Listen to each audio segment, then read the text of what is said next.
dito sa bubong ng abot na nga. Ito yun sa amin, oh. Ayan yung sa kalsada. Kung tutuusin niya, napakataas na yan. Oh, napakataas na po ng lugar na yan. Tutuusin, baha na yan, oh. Ayan po, bubong na lang, oh.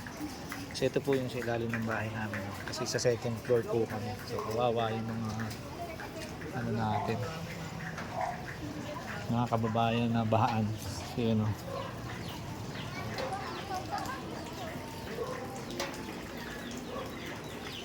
Okay, sasabit yan. Di na kinakasabit ko din yun.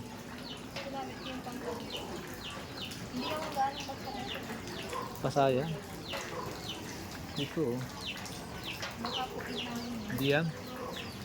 Yung mamaya, ayan, oh. Ayan po yung sa, ano, sa baba ng bahay. Ayan. Tuusin sa may hagdanan namin. Diyan sa ilalim, may hagdanan namin. Ayan. Pero ano, hindi na inaabot. Buti na lang tumigil na yung ulan. So maraming ano, grabe, ang ganda ng baha dyan, oh.